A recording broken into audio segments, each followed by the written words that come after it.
Dietrich rose from his throne and slowly advanced to the front of the hall. Although his features were still pale and emaciated, his usual dignity had not wavered. Yes, I always have been. Even if his body was sick and his insides were corroding from the inside, he showed no trace of it. He was able to hide everything behind a solid mask. 999 years. Dietrich moved his dry lips slowly. As all citizens of the Empire know, it has been 999 years since the founding of the Holy Empire of Alleluia. The Foundation Festival was a constant event in the game, like the celebration party or the ice prison, and had been experienced hundreds of times.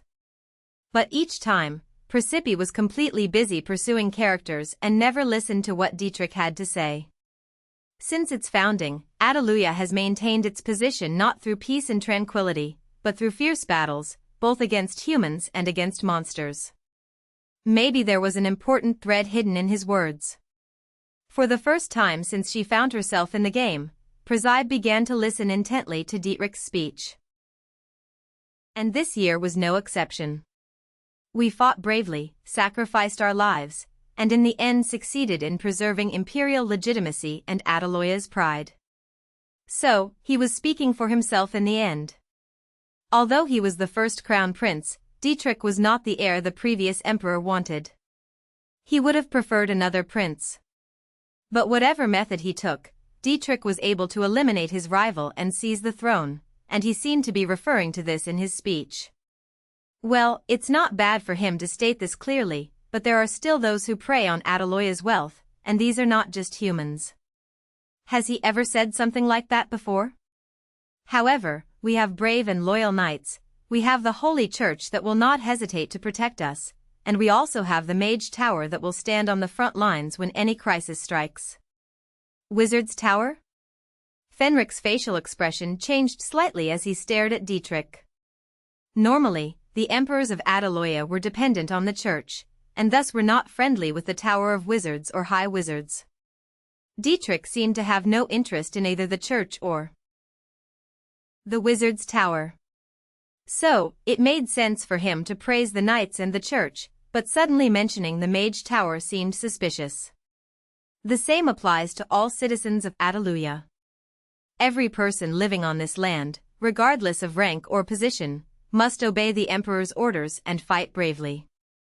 If he does not, he will be considered a traitor and will not be worthy of bearing the title of imperial citizen, and will receive appropriate punishment for it. Dietrich. What exactly is he trying to say? Was he trying to threaten someone? It is as if he is saying, you must obey me unconditionally. I swear on my life before all of you, that Alleluia will prosper even more than it is now, and will remain an immortal empire. I sincerely believe that you will follow my will and will not hesitate to sacrifice your lives to protect the empire. Therefore, I will always be with you, and just as I will be with you, you must be with me as well.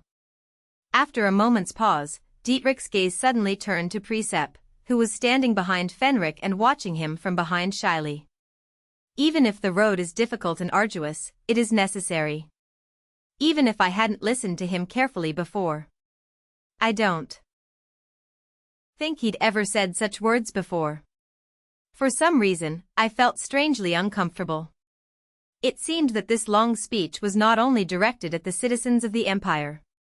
No way. No, I must be imagining it.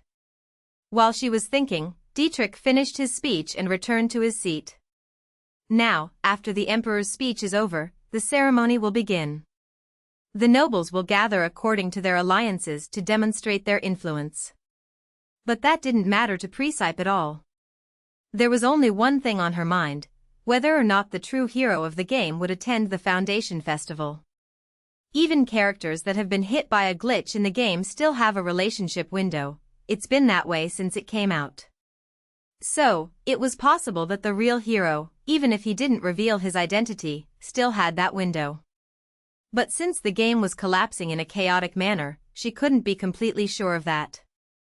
So, she began to carefully look at the people around her, trying to determine which handsome and prominent person might be the hero. Now, what are you trying to do? Right at that moment, Fenric turned to her and his eyes narrowed slightly. Who are you looking for? What? Tell me, whatever, and I'll take care of it. But was there really someone Presepe was looking for? Fenric raised an eyebrow as if uncomfortable with the idea. How can I tell him something I don't know myself? But in the midst of this confusing situation, her savior came from someone she never expected. It's been a long time since we last met, Mrs. He was one of Dietrich's bodyguard knights. The person with whom Dietrich was never separated, so Presepe knew him well. How were you during this period? At that moment, Fenric moved briskly, and carefully stood in front of her, partially shielding her. Good evening, Duke Fenric. I wasn't expecting to see you at such an event, so it's good to see you here, Purpose. Fenric seemed to have no intention of listening to what the accompanying knight said. What's the matter? As if this was nothing new to him, the accompanying knight maintained his calm expression, then lowered his voice slightly and opened his lips to say, His Majesty has requested your presence, Madame Presepe. But he wasn't there. He said he'd like to talk to you for a bit. It seemed like he was worried about you. Plus, his health wasn't good.